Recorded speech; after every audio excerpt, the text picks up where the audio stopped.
Good evening, everybody, and welcome to the OK Grognard Show. It is Sunday, June 28th, 2020, 5:30 p.m. Central in beautiful Lake Geneva, Wisconsin. This is our second to last episode in the Ray Harryhausen DM Review series. It is the last Sinbad movie, Sinbad and the Eye of the Tiger, 1977. It is the second to last film that Harryhausen will be associated with, the last being 1981's Clash of the Titans, which we'll look at tomorrow, 9:30 a.m. Central. What we're looking at today, Sinbad and the Eye of the Tiger, actually starts off a little bit confusing. Here, of course, the title card, which we all know and love. Sinbad and the Eye of the Tiger, very crisp and clean and very nifty. Creator of special visual effects, Ray Harryhausen, gets a nice credit there. Costumes looking very cool in this one. Lots of characters being introduced early on at this great ceremony. Screenplay, Beverly Cross, but notice story by Beverly Cross and Ray Harryhausen. So he had a hand in helping create the story for this one. Here we see a leader. He is a prince. He looks like he's about to be crowned. There's a little ceremony going on for him. There are others in attendance, including Zenobia, Queen Zenobia, her son Rafi. There is Princess Farah. Kasim was on the throne. This is her sister. And Zenobia casts a spell. Kind of does this sort of a flaring up of the fire thing, and we don't know exactly how it happens or what comes of it because they cut away after it. But I will say this. These first 5 minutes, there's a lot of pageantry, there's a lot of beautiful sets and costumes and all of that. They flash close-ups on a bunch of different characters, but we don't know who any of them are. They don't tell us. They don't have any exchanges to give us some clue. They don't speak one another's names. So we really don't know the full story until a little bit later on. So we'll just continue. Of course, Sinbad's ship is docked out in the harbor. And there's this beautiful full moon town by night and the market that exists outside of the gates of the town. Very cool. Sinbad and some of his crew take a little shore leave. They're seemingly ready to enjoy themselves. They're joking, they're laughing. Some of them decide to stick around in the market, get what they need there. 3 of them, including Sinbad, decide to approach the gates, which they exclaim are surprisingly closed. They're also surprised that there are no sentries. Curfew is usually not until much later. They knock, nobody's answering, and that's when this individual comes by and says, "Hey, look, I'm a merchant. They've got this curfew going on. They started at sundown now. There's been a plague." And of course, they all want to rush away from the gate at this point. And he says, "Well, come back to my tents." They're a little suspicious, but he offers hospitality, and with no way to get into the town proper until dawn the following day, they do join him. However, apparently he tries to poison them. One of the, they're all about to toast, and one of them drinks the wine a little sooner and grabs his belly, seemingly poisoned. Everybody else, "Hey, look out," and so they don't. But then this merchant's men begin to fight. We find out this merchant was Rafi, the son of Zenobia. She comes in. She casts yet another spell, but this time, out of the fire, she summons up these 3 warrior creatures. They look bigger in this image than they actually are, because as they get into combat, they're about 4.5 foot tall. They look almost alien with these giant eyes. There's a sort of a humanoid but also insectoid look to them with their mandibles and huge eyes. They don't fight particularly well, but it's early. Some of the men escape. Sinbad leads off the warriors and others, enemies, in another direction, where he runs into Farah, the princess, who explains no, there's no plague. There's nothing going on in there in that regard, but a spell was cast on Kasim, and now the ceremony was interrupted where he was going to be crowned, and he only has 7 days to complete the ceremony, otherwise he loses his shot at being the king. Well, they both jump in the water and they escape from the town, get out to his ship, and they believe that it'll be safer in the morning. Farah explains about the witchcraft some more, and Zenobia is behind it, and there are certain people like Rafi who she doesn't trust, and they're worried that they're just attempting to make sure that Kasim doesn't rise to the throne, and so they can take over the kingdom themselves. And what follows is a bit of exposition, but it's much needed, of course, because that opening scene, we really don't know the full story, and we still don't. They leave some other things dangling out there, exactly what form the witchcraft has taken, what has happened to Kasim. We don't really get that complete picture. They wait it out. They wait out the night and wait till dawn when they think it'll be safer. They still need to resupply, so they do some of that. When the father of Kasim and Farah comes riding out with some men, he's going to fill in some more of the picture. But Zenobia shows up and threatens them all and decrees that they will never gain the throne.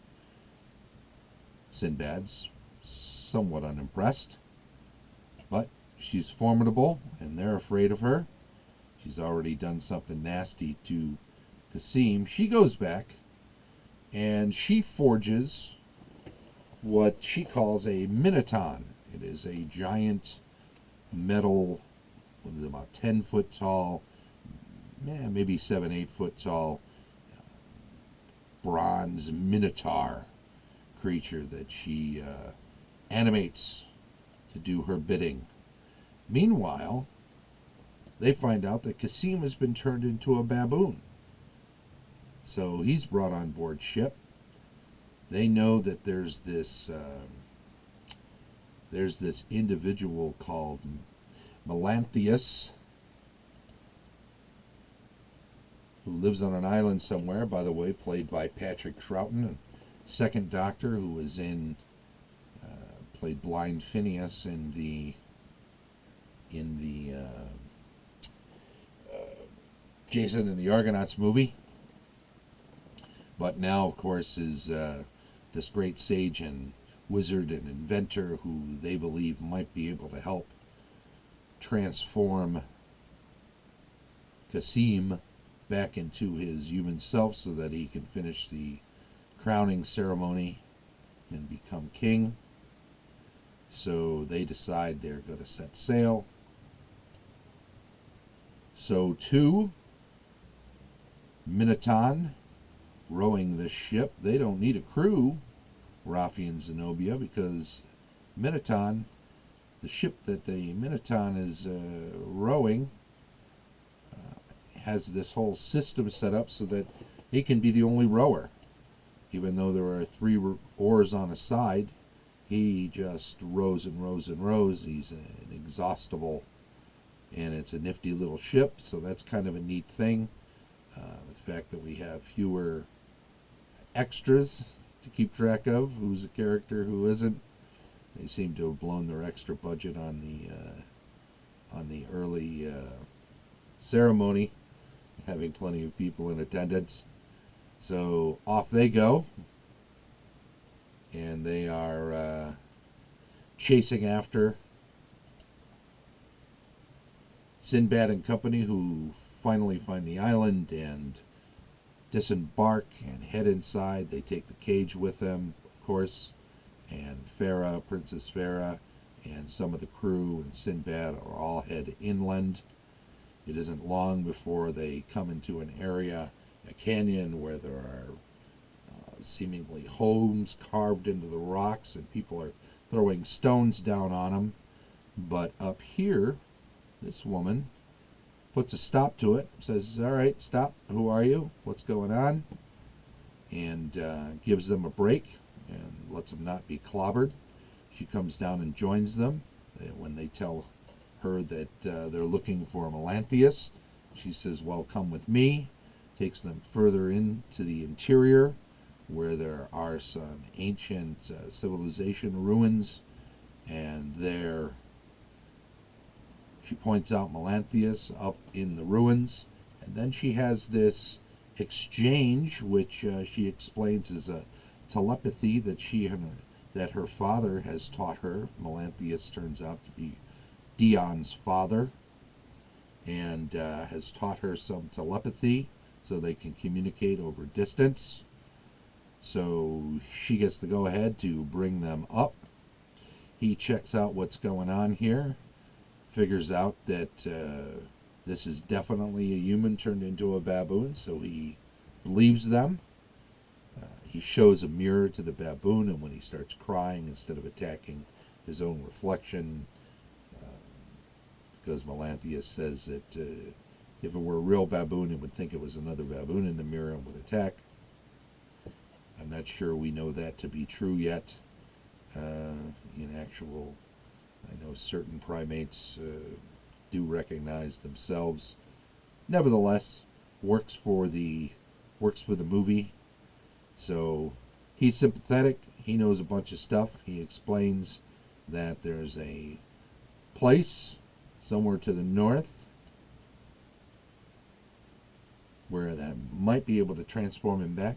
Meanwhile, the Minotaur runs between some rocks and has some difficulty, so they become delayed, which gives our heroes a little more time to deal with some stuff. By the way, now that we see the ship in a different light, having the entire ship coated in bronze or gold, I'm not sure, probably bronze really, since the Minotaur was probably made of bronze. It's all pretty cool, but they bust up some oars, so they have to effect some repairs before they can continue.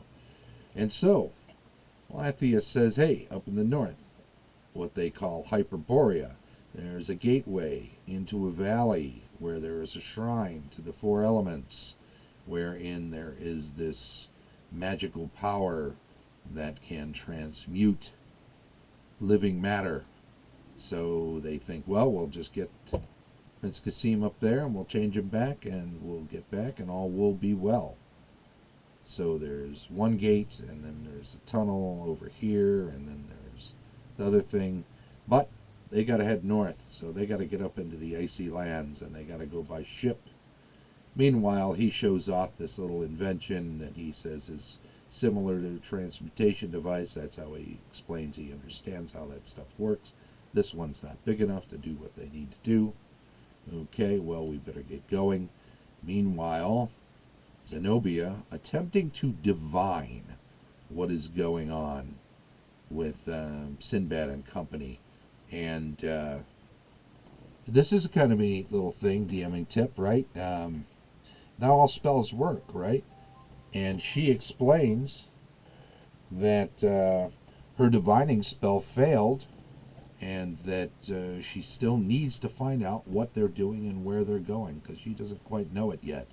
So she takes this potion that she has, the one similar to the one she used to transform Qasim into a baboon, and she transforms herself into a gull so she can fly over and figure out what's what, get some information. So she flies over to their ship. Meanwhile, he's talking about, he's getting the crew to build this sleigh because they're going to have to deal with a snowy environment and they're going to have to take provisions with them. She drops down. She's a gull.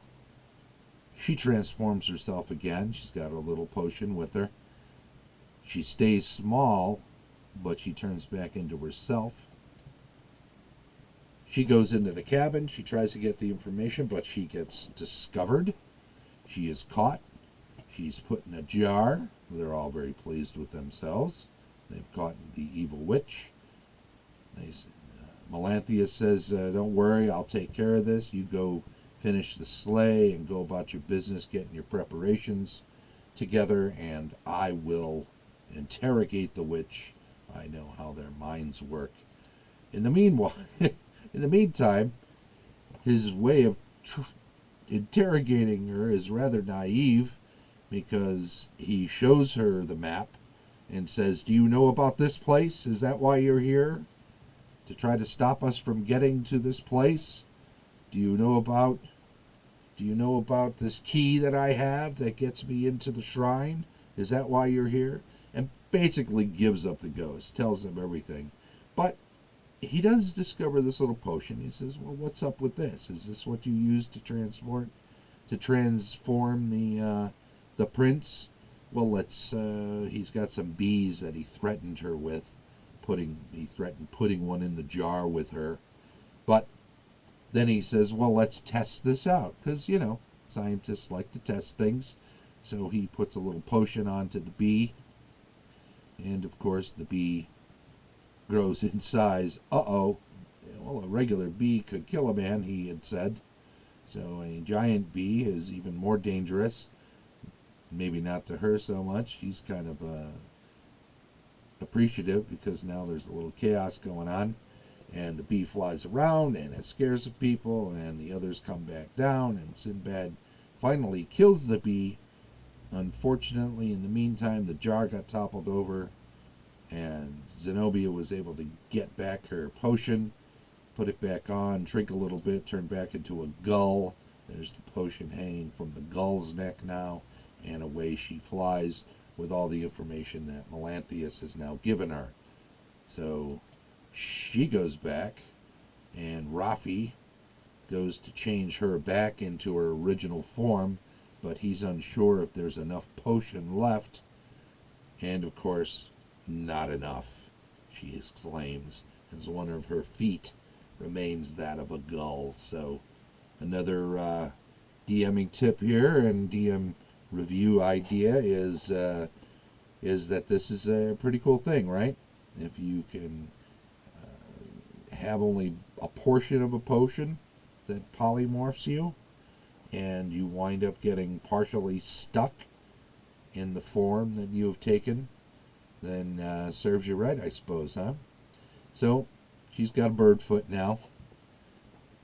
And meanwhile, she jogs her own memory so that she can recreate the map that she saw where the shrine is, and now she's figured out exactly where they need to go.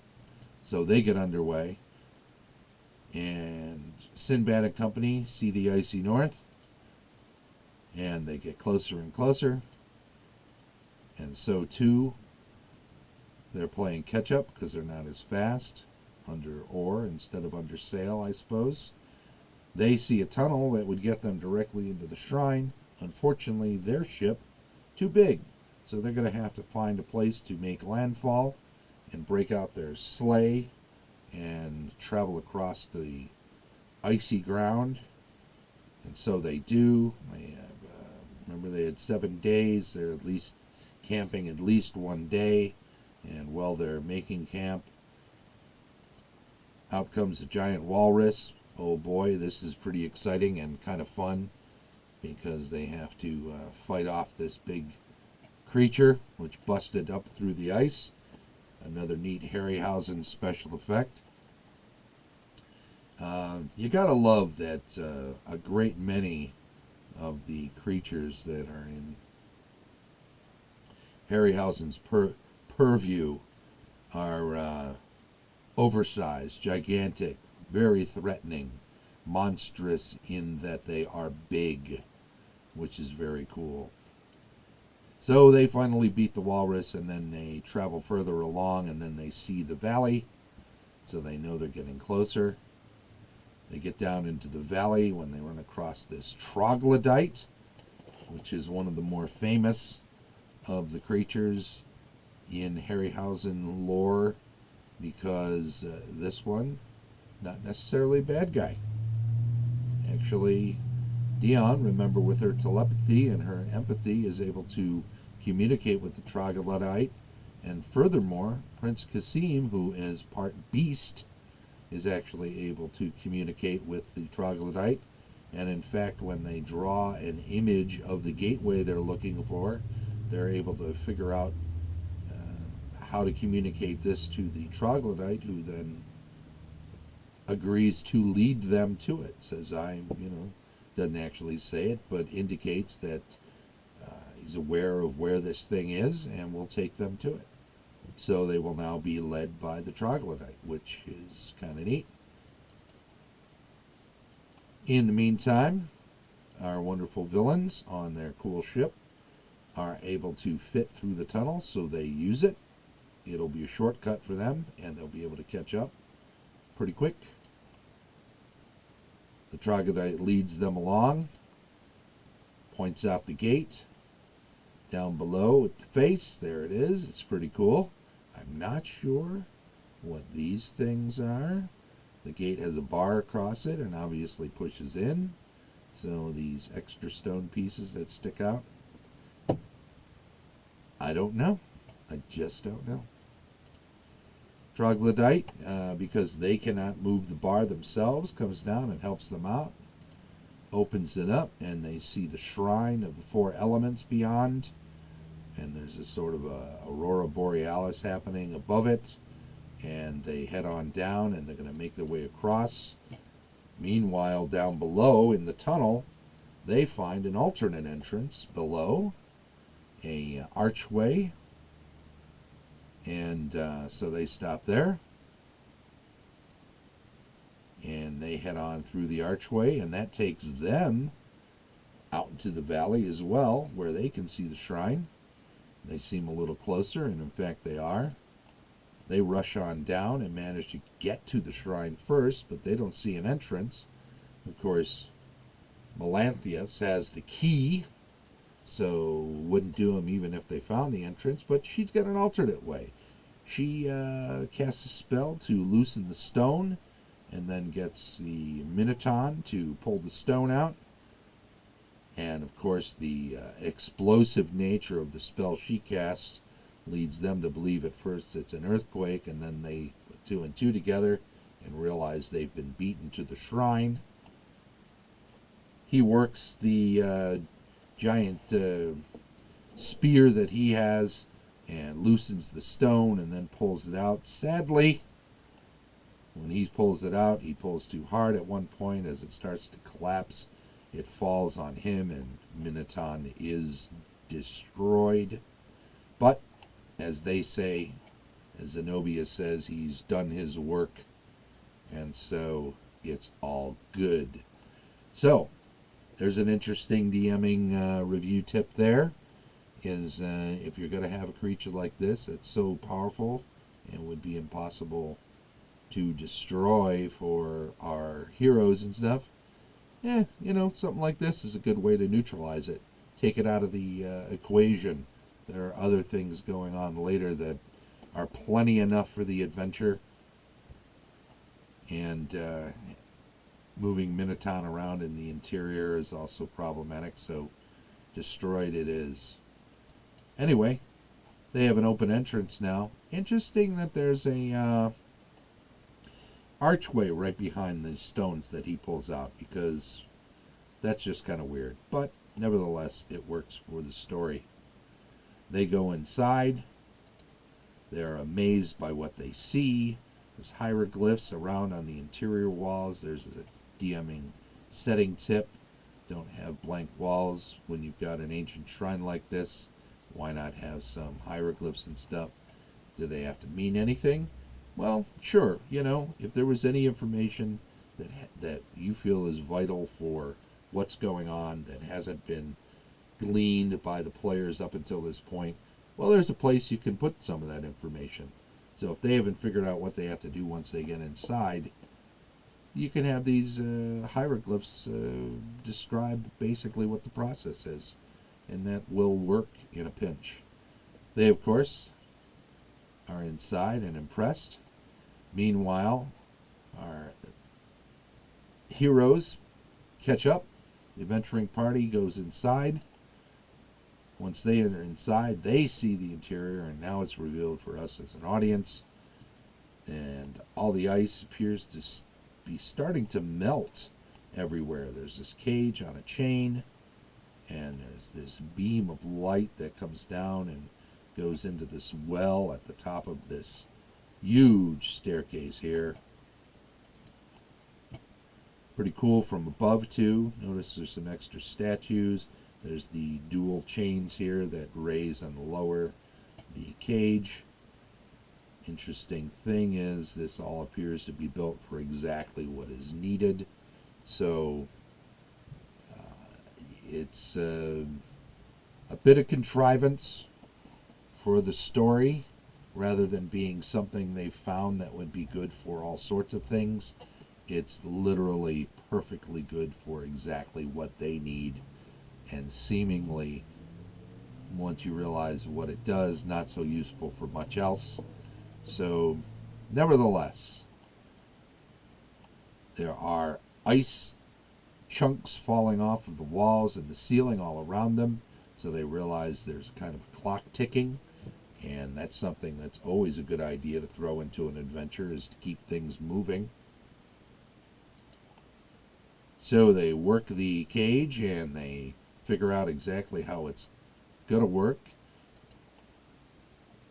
But Rafi and Zenobia are nearby, and Rafi dives down, attempting to kill Melanthius, because all you got to do is kill Melanthius, because he's the only one who really knows what's going on technically with everything. So if you can kill him, Kasim will never get changed back. Kasim, however, flips Rafi and kills him, and this upsets Zenobia, but she flees. Meanwhile, they move Kasim up into the cage, lift it up, and move it over into the beam. He is then restored to his original self. Remember, we saw him at the very beginning, just about to get crowned. Your Highness, here you go. Well, I'm not your Highness yet. We got to get back. Well, that's true, but the ice was melting all over the place, and it thawed out this giant saber-toothed tiger. So now there's more trouble. Fortunately, Trog comes on in. He's picked up the giant spear that the Minotaur used to carry and brought that with him and discarded his club. Smart move on the part of this Trog. And why wouldn't a weapon-using creature? Hey, how you doing? Johnny Gill. And why wouldn't he upgrade his weapon? He's that smart anyway. He knows what weapons are, and he can see one better than another, so why not use it? He comes in, fights the saber-tooth, has a pretty good fight, does a pretty good job. Gets a nice uppercut there on the saber-tooth at one point without impaling his own fist. That was a lucky blow, maybe. He fights and fights and fights. Unfortunately, he is killed. So it's up to Sinbad to then pick up the giant spear and fight the creature, which jumps up above him and then jumps down. And then he sets his spear against the charge. And down he goes. He's not dead yet, so coup de grace from Sinbad. It looks pretty maniacal in this picture, but he finishes off the saber-tooth, and then they flee as everything is crumbling inside now that the shrine was desecrated by just yanking a brick out of the side of it. They knew that all that melting was because the weather was returning to the valley, the weather which had been held at bay by the shrine of the elements. The magic was disappearing, that's why they had to hurry. Well, now the entire valley is getting covered with snow, the snows of the Hyperborea area. They get him back, though. We don't really know what happens to Zenobia, so once again, they've left a little cliffhanger there, as if maybe they were looking at coming back and creating more movies. Left the door open for themselves. So why not, right? She already lost her son, so maybe that was enough of a punishment. Maybe that just creates the revenge plot in her for a future sequel. We don't know. Kasim gets back, he gets crowned.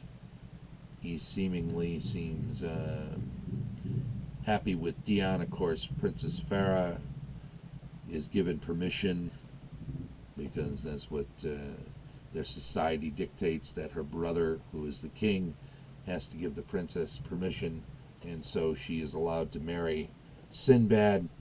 Whoop-de-doo, that's all very exciting. That's something you may want to avoid in this day and age when it comes to plots or plot elements in Dungeons and Dragons adventures, is avoid this sort of need for permission. Maybe the king, maybe it should be stated if you do something like that, that the king has to give any nobles permission to marry. Maybe there's bloodlines are so thin that male or female of royal blood has to get permission so that it doesn't become a misogynistic thing. In any event, it's a conceit that really comes at the very end of the film anyway, so it's all over. It was a pretty good one. Again, Sinbad and the Eye of the Tiger, some really cool sets, some really great costumes, some super great monsters, all ready for you to transfer over to your RPGs. I want to thank everybody who follows the channel, and especially Yoda Stein for popping in and saying hello in the stream chat today. Thank you very much. If you're catching up with this on YouTube, then by all means, do us a favor and